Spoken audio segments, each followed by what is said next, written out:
2 burgers and 2 Strato shakes.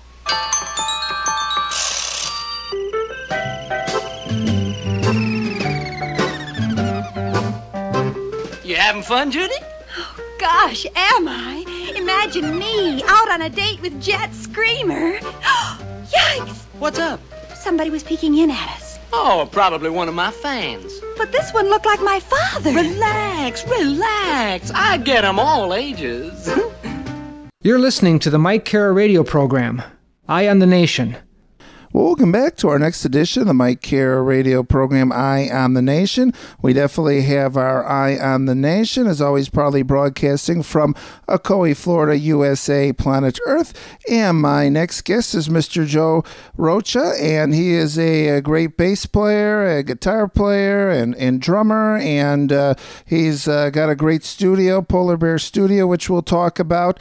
And actually, Joe also has on YouTube some instructional videos for the bass, and that's where I actually found out about Joe, because as everyone knows on this show, that I'm actually kind of a beginner to intermediate bass player, and I'm always trying to improve myself, and I'm always I'm not ashamed to admit that I'm always willing to learn new things, and I'm going on YouTube, and I found a lot of different people doing a lot of different videos, and the reason I like Joe's the best is he just seemed like he had a great attitude and he had a great passion, and he just presented it in a way that was almost like if you're a musician, it was just cool, just so cool about it. So it's great, Joe, that you're offering these free tips, and I appreciate it. So let's talk a little bit about, what you do, and a little bit about where your love and passion for music originally came from, and when did you start playing the bass then?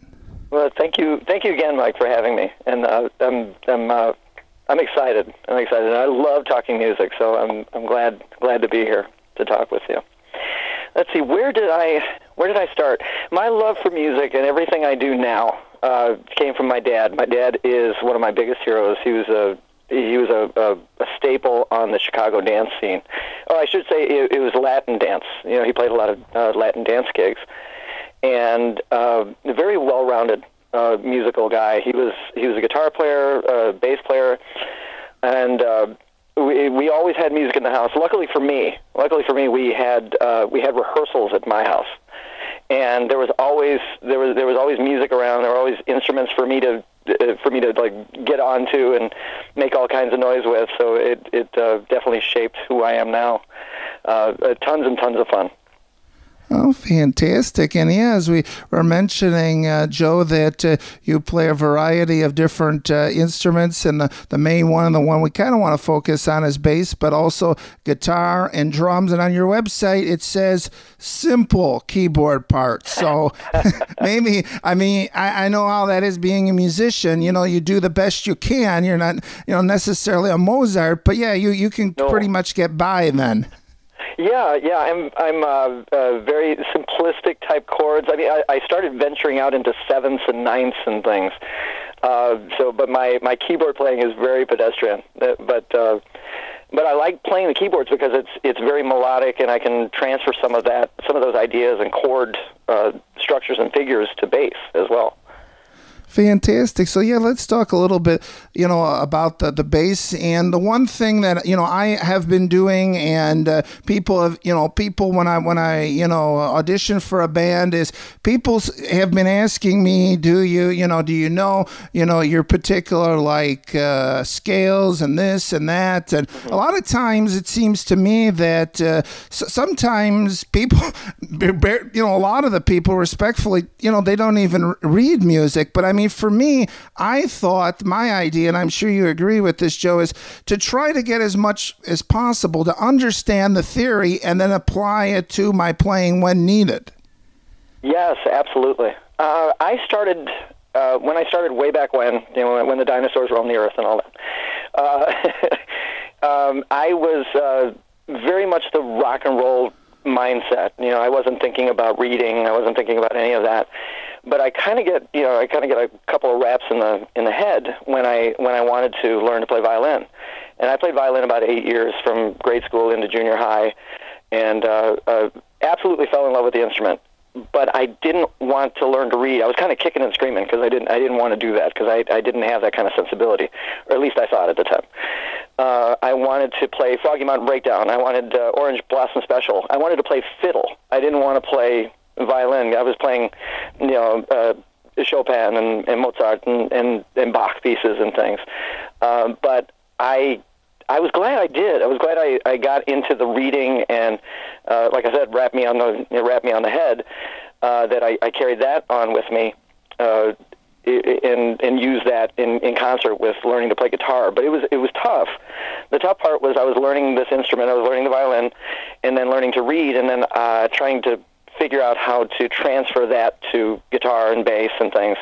So it was another skill set that I was like, wait a minute, violin and the tuning is different, the guitar is different. I'm never going to get this. But I finally got around to making those things work, and I became a really good reader, being a violinist. But unfortunately, I still had that rock and roll mindset. I'm a good reader, but I'm not a sight reader anymore. I used to be, but I definitely think that it's important. It's important for students or people that love music and want to get into playing whatever instrument it is to definitely get the basics. And there was a great quote. I think it was Billy Sheehan, a fantastic bass player, who said, "You have to know the rules before you can break them." And so I had that in the back of my mind. I was like, yeah, learn what you can about the instrument, the basics, and the basics of reading and stuff, and then it definitely blossoms from there. It is very important. And the one thing, Joe, that I'm not necessarily struggling with, but I've always never been a big, I've never been a big fill guy. I've never necessarily did a lot of showboating, which a lot of times bands kind of appreciate. But I mean, a lot of times, I think you do kind of want to sometimes, do a lot of fills, take it, make it more melodic. But I know with me, a lot of times, if it sounds good, especially when I'm doing a song, I know a lot of times the bass players kind of go crazy. It's like, okay, but I've always been kind of just get that rhythm down. I mean, but again, it's personal preference then. Sure, absolutely. I was definitely of that. Like I said, when I was growing up, my dad had tons of stuff on the turntable. We could be listening to the Latin hits of that day, and because I'm from Texas originally, I'm from Brownsville, and we definitely had this. The types of music were called rancheras or cumbias, and they're all forms of Latin dance. And we had that stuff on the turntables, and then after a couple of minutes, I don't want to listen to that. I want to listen to some Jimi Hendrix. My dad had everything, or then it was James Brown, or I was definitely into Motown, and way back when didn't even know who the bass players were, but there was something about sitting there listening to, like, say, a Motown hit or something. That was before I even knew who James Jamerson was. And I'm sitting there going, why does this move me? It almost sounds like there's a lot of notes, but at the same time, it was so in the pocket, and so the groove was so deep you couldn't avoid falling into it. And that's what I grew up on. I grew up on the soul hits of the '60s and the '70s, and definitely those players could be flashy at times, but more often than not, they were definitely just pocket players. And that was something that I definitely latched onto. And even in my playing today, I have been known to showboat at times. And then, there's that internal, the internal thing going, play for the music, play for the song. And then I kind of get myself back out and go, okay, play for the song. So I can have those things in my back pocket. I do have those flashy things, the Billy Sheehan, the do some tapping and all this kind of stuff, or maybe a Victor Wooten where he slaps, and he's just an incredible player that way. But these guys definitely knew, as I do now, that it's definitely for the song, and I'm definitely that guy that plays for the song and be the rhythm player. But you have those things in your back pocket too. Right, and I think that, Joe, is one of the things that our audience is, and myself kind of struggle sometimes is the improv. A lot of times it's like, especially at open mic, we'll see people, they're kind of in their own world. They're kind of playing, whatever. It's in the same key. It does kind of fit. So, I mean, that's the one thing I kind of have to work on, is where you have to feel the music more. And I guess a lot of that is kind of based, which we'll talk about, is on scales and chords and all that. I mean, to just get an improv, or like we're saying, when you just got to do like an improv jam or something. Right. That's definitely when I do my improv, or when it's solo time, I'm definitely listening to the rhythm and what the song is doing at the time. Because I mean, you can definitely have a ballad, and then here comes solo time. And if you're tapping away and you kick on distortion if you happen to have any, it's like maybe that doesn't best serve the song, and you have to take a step back a little bit. But I definitely listen to rhythm because I'm very much a rhythmic player, and so I'll listen to what the drums are doing, and that will kind of launch me into that solo area. And definitely knowing the chord or knowing the chords of the song and knowing the key definitely helps, because that you can. I mean, sometimes, like when I'm playing piano, I'll lock myself into chords. That's how, like I said, pedestrian I play. And I also do that with bass at times. I'll lock into what is going on, and then from there, just a little bit of flourish here and there, and hopefully it evolves. It doesn't always for me, but it helps. It helps to know those things, and that's rooted in the basics. Oh, okay. And I know in my case, Joe, one of the things that I like to do, and, I know that there's tabs, but, when learning the song, especially with the Rolling Stones and all these songs like the Cars and these classic rock, a lot of times what I like to do, and I know a lot of people do this, is they listen to the bass line and then they try to actually get the bass line note for note, because even though it's a cover band, they kind of want to play that. But I mean, there's not a lot of unique. I mean, there doesn't seem like there's a lot of music theory being applied to that method, though. No, and there isn't. That was, I'd say, a lot of things, like you said, the Rolling Stones, and a lot of the classic rock type stuff was definitely more emotionally based. And they're like, these were kids that probably when they were kids, like say when Jimmy Page was learning to play guitar. He's like, I'm listening to Howlin' Wolf or Muddy Waters or something, and they're learning something more visceral and not necessarily technique oriented. And they're like, ooh, I feel this, so I'm gonna learn to play it this way. And then of course they eventually forged their own style, but definitely came from more of a feeling standpoint than like a note or some kind of theory based system.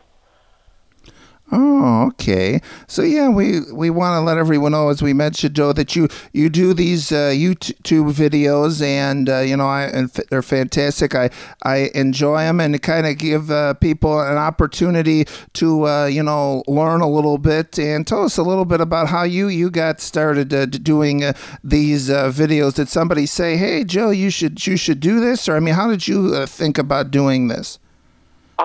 It came from, because I've been teaching about 15 years, and I know it may sound silly, but I wanted to be the teacher that no one had. Like when I was growing up, it was very much a sit down, learn this. This is what you do. This is what you have to, and you don't do this. You don't do that. And I always found that to be very stifling. I wanted to have my teachers not only be my mentors, but also be, in some instances, be my friend.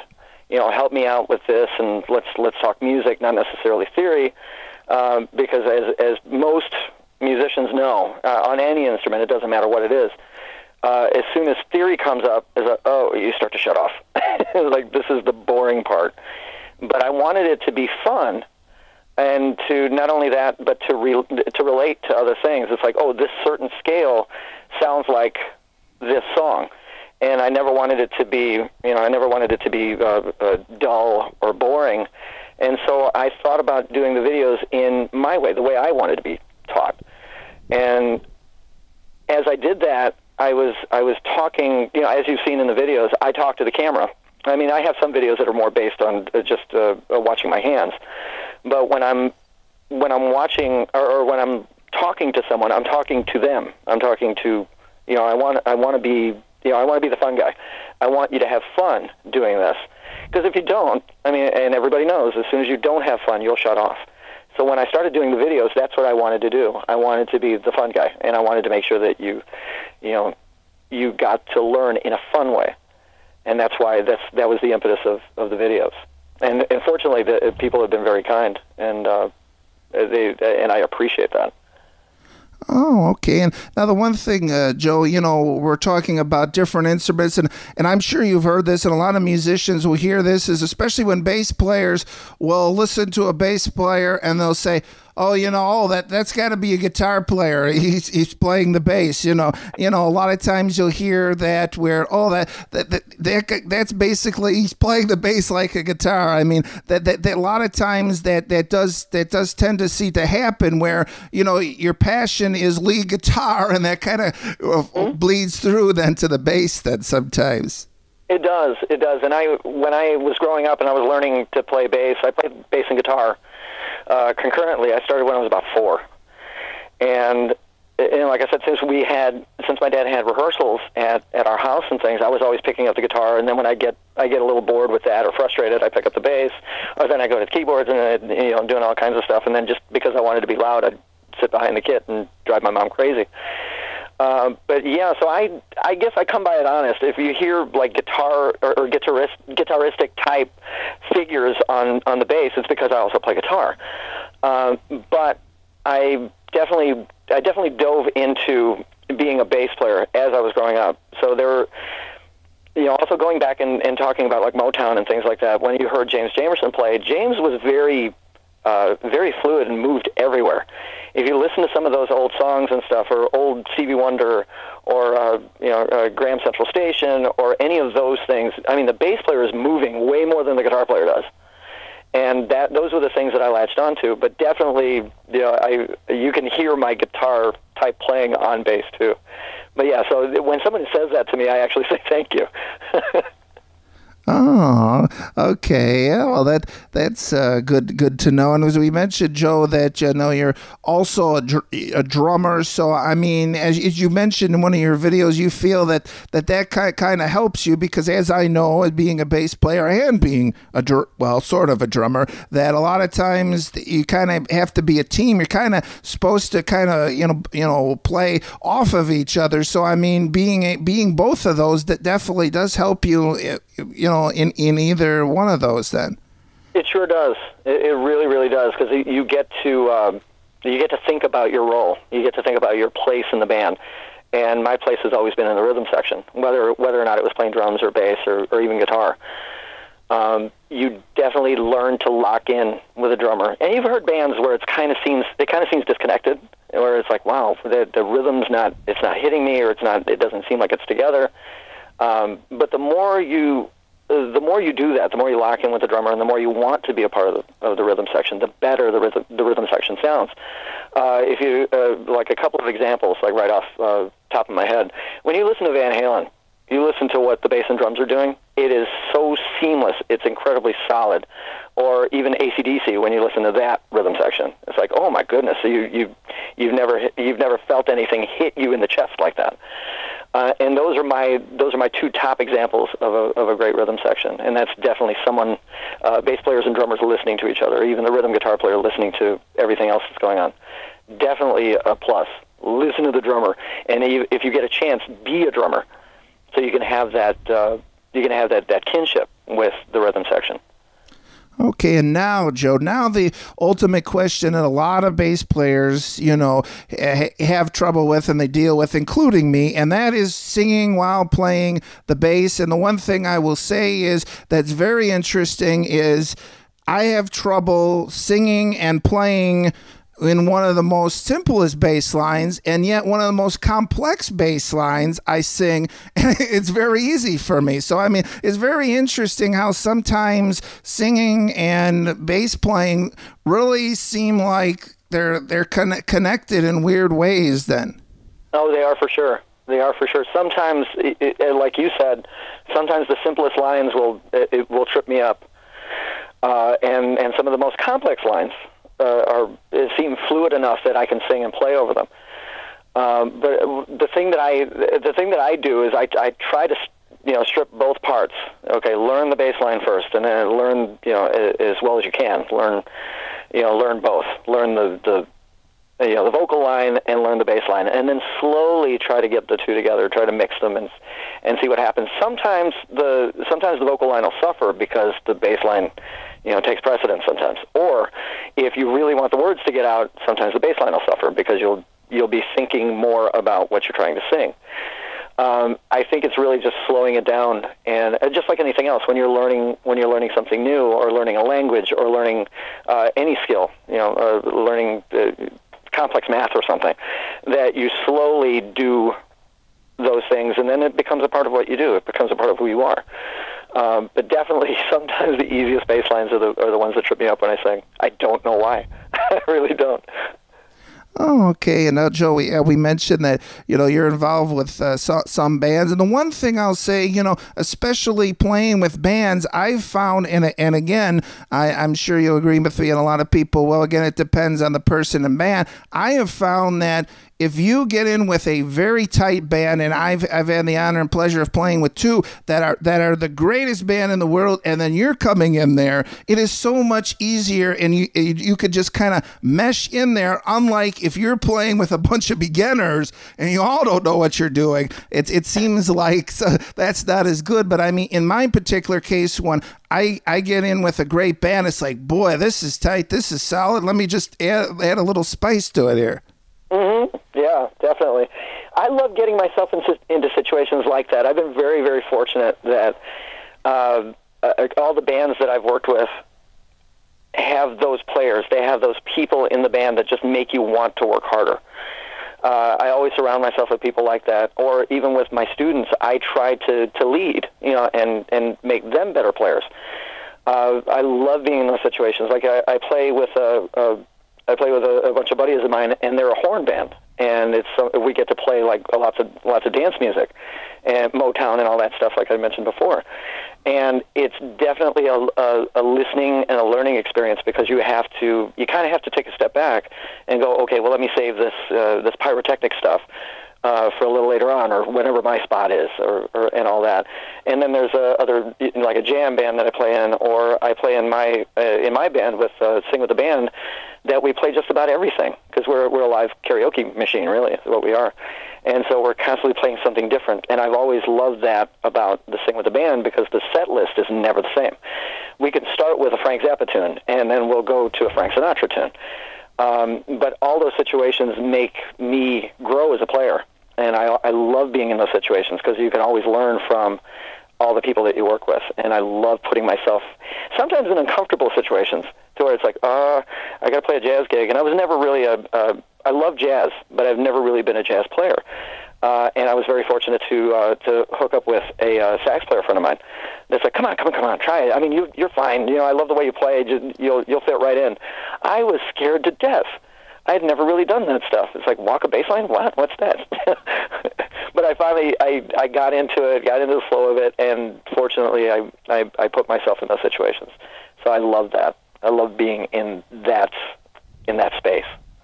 Okay, Joe, now I want to talk about different basses. And the first thing, I always talk to bass players, and, I say, how could, if I gave you a upright bass right now, could you play? And they always say yes. And I've always wondered, is it so easy as all these bass players claim to kind of move just from the bass guitar to a regular standard old upright bass?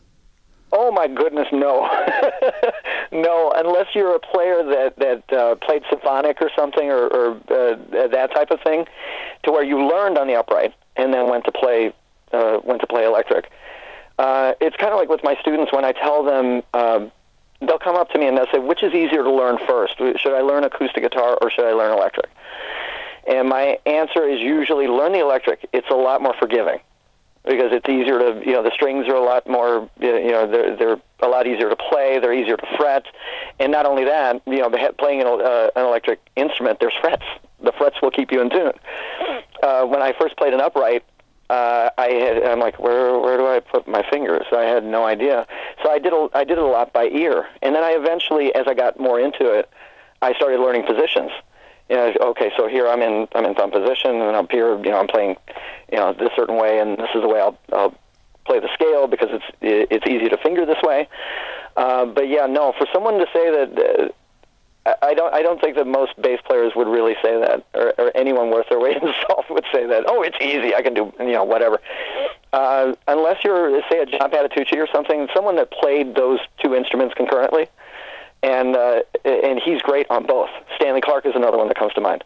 Because Stanley was primarily known as an upright player, but he played very fluid on electric as well. But no, I would never have said that. I would never say, oh yeah, the upright bass is easy. I learned to play it, and I got to be pretty good at it. But no, it was definitely not easy. And the strings the action is so high. I mean, on some basses, not all. But it's tough to play. It's a very, very demanding instrument. So it's nowhere near as easy as electric. Oh, okay. And now, Joe, I want to talk about numbers of strings. Of course, when I got my first bass, I decided I'm just going to go with the easiest because it's 4. But a lot of times people have the attitude, well, if I learn on a 6-string bass, then I'll know everything. So when I go to a 5 and 4, it'll be easier. Is that the case, or? Not always. Not always. Because I learned on 4, just like a lot of players did. This was before the time of say like an Anthony Jackson or something, when he designed the contrabass and said, I want more strings because he was just that way. Fantastic player, awesome player, and very much a visionary, and decided to create an instrument that never existed. But of course, like I said, when we started on 4, and then we learn our patterns, we know our strengths. We know exactly how to play certain scales and certain positions and all that kind of stuff. And then I started adding strings as I got a little more confident. I was like, oh, let me go buy this 5-string because I want that. I want to hear that low string that I hear on a lot of dance records of the day. I think I got my first 5-string somewhere in early '90s, I think it was. And that's when a lot of synth music, like the end of the '80s, early '90s, you hear a lot of low synth type notes, and we wanted to emulate that. A lot of bass players wanted that low stuff, and then so then I got the 5-string. But then I noticed I stumbled because I thought the low B string was an E. I'm like, oh no, and then all my fingerings were changing because I'm like, okay, now I have to be aware of this low string, and oddly enough, it happened with adding a high string, too, because I have a 6-string as well. And I wanted to play those John Patitucci lines. I wanted to play Steve Bailey. I had the really high notes, solo, sax-type solo things, and you could play these chordal patterns. And I was like, ooh, I want that. And I tripped on that as well because I'm like, okay, tuned in fourths, and being a guitar player, I'm thinking E, E, A, D, G, and then E, A, D, G, B, E. But on a 6-string, it's tuned B, E, A, D, G, C, and I was like, oh, okay, so now fingerings had to change, and I had to think differently. I couldn't think like a guitar player. I had to think, okay, well now this tuning is what it is. I have to learn fingerings and chords to accommodate that. No, I definitely tripped on both sides. As soon as I got a 5-string, oops. I got a 6-string, oops. But I always remembered that, okay, I have the middle 4. That I learned, and I'm good with that. But then, of course, your fingerings change. Depends on where you're playing on the instrument. It's like, oh, I'm going to play this scale this way, starting on the low B and then ending up on the high C. So yeah, a lot of definitely adjustment when I went from a 4. Oh, and I understand, Joe. Now, basically the most strings you play as far as basses is 6, because I know they have 8 and 12. I mean, what's your opinion on 12 strings? I mean, is that kind of overkill, or? When I heard the 12-string, the first time. Tom Peterson from Cheap Trick. I was blown away by the sound of this thing because it in essence, it's a 4-string bass with two octave strings for each of the fundamental strings.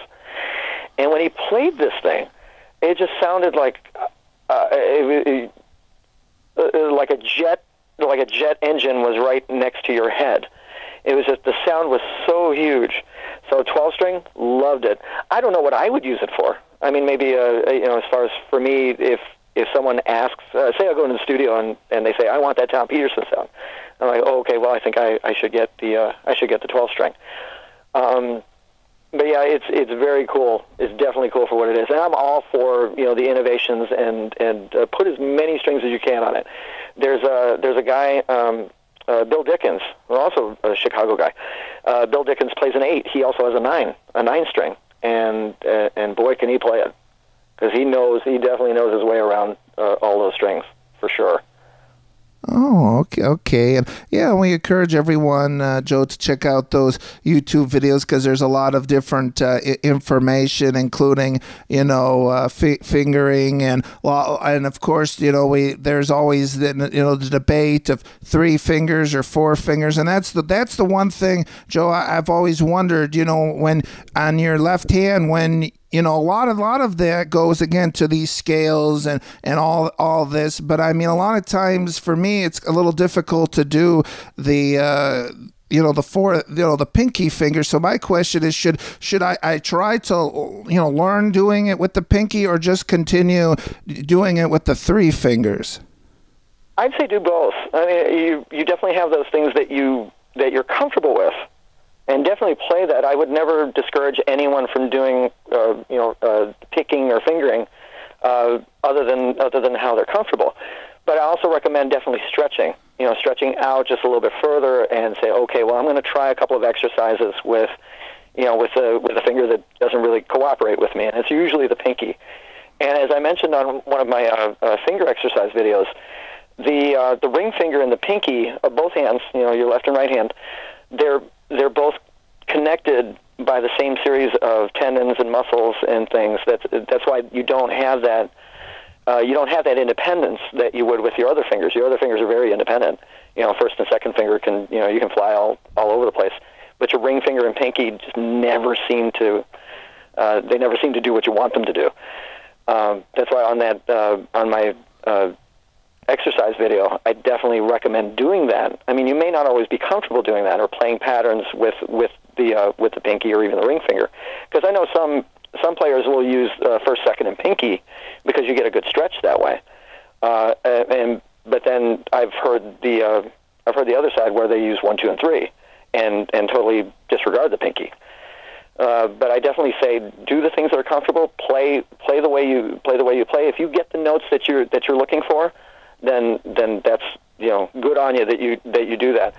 But I also say go ahead and stretch a little bit. Use the pinky when you can, and I definitely recommend that, because your playing may change, and you may start thinking of different figures that you might not have thought of before. Okay, Joe, and now I have to ask, because I heard this somewhere, and I want to get your take on it. And the guy basically said that if you're practicing the bass, you should practice no longer than 15 minutes. You should practice 15 minutes at a time, take a break here and there. I mean, what do you think about that? I say, I've always told my students, if you can get 5 minutes with the instrument, uninterrupted, that's always good time. Because I've heard from different instructors and a lot of different players, they say, well, no, you have to practice for at least an hour. You have to this, you have to that. And my response to that is you don't have to anything. You don't have to. The only thing I recommend that you should do is just make sure that you have time with your instrument, no matter if it's 5 minutes or 5 hours. But definitely one thing to remember, if you're playing and this can go for anything. I mean, it could be sports or whatever. Play as long as you're comfortable. And if it starts to hurt, definitely back off, walk away. And if you want to come back, do it again. There's no set time for you to do that. So I'm definitely the guy that says play as long as you want. Play as little as you want, but as long as it's quality time. And don't play to the point of pain. Oh, okay. So, yeah, that's good to know. Okay, Joe, as we mentioned that you do a lot of playing, but another thing that you do is you have your own studio. It's called Polar Bear Studio, and tell us a little bit about that and where it's located. And you record a lot of different musicians in your area then? I do. I'm based in the Aurora, Illinois area, so just outside Chicago. And It's mobile. It's portable. My studio is based around the VS series, made by Roland, and it's an all-inclusive with faders and the whole mixing platform and the recording gear. Everything is inside this box, this rectangular box. And I have 3 of them. I fell in love with the system. It was just so easy to work. It was very user friendly, very intuitive. And when I got my first one, I started doing my little demos and things. I'm like, this is so much fun. And then it turned into, when my friends heard about it, they're like, oh man, can I record on your recorder? Absolutely. And the more I did that, the more I got. It was a lot of word of mouth, and then it became because of polar bears. Polar bears is something very near and dear to my heart. I love polar bears. There's just something so cool about them, and then it just became the moniker. It became the name of my studio. And I have these, like I said, these recorders, these Roland recorders that it's all digital, and like I said, all included, mixer effects and the whole thing. And then I just started recording bands, and people that knew me, some of my students, they said, hey, can I do a demo? And absolutely. I love doing that stuff. I think if I weren't a musician or if I weren't a player, I'd be a producer or engineer, because there's something about the creative process that I just absolutely adore. And it's like, okay, so here's my idea. What do we do with it? We can go this way, and we just start making stuff up as we go along. But yeah, so a lot of the bands around this area, and I love working with the younger people, because I love watching that enthusiasm and them just because it reminds me of me when I first started, and it was like, just play for any reason at all and make up anything you want. I just absolutely adore that, and I still get to every now and again, and it's just such a thrill working Polar Bear Studios and me being a part of the creative process. So much fun. Oh, okay. And you have a website for that? I do. It's under my name. It's joerocha.com, and you can find me talking about polar bears and talking about my studio. And there's a calendar that gives you my dates of where I'll be playing with Sing with the Band, which is the live karaoke, or with some other friends of mine. I do a lot of sub gigs as well, and it's just so much fun because it puts me in so many different situations, musical situations that I just absolutely adore. Okay, and also, Joe, that as far as your YouTube videos, people could probably put in your name. And one thing also that I found is that you do check your YouTube account or your videos, and you will respond to questions. So you are active in maintaining that. So if people do have a question, or if they do want to get in touch with you, that you will see that comment then posted.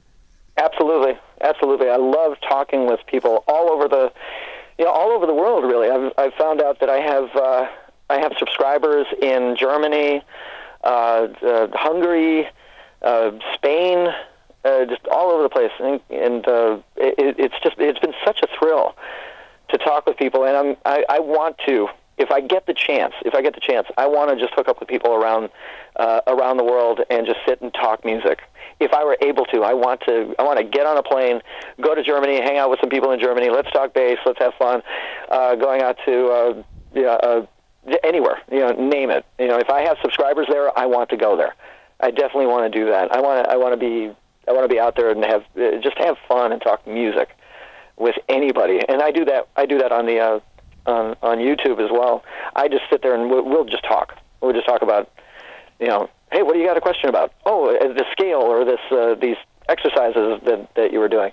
Oh, absolutely. Let's talk about that. And it's just so much fun. So much fun. Oh, okay, Joe. Appreciate your time. Any final thoughts or anything else you'd like to mention? I would like to say that if you have the drive to learn music, do it.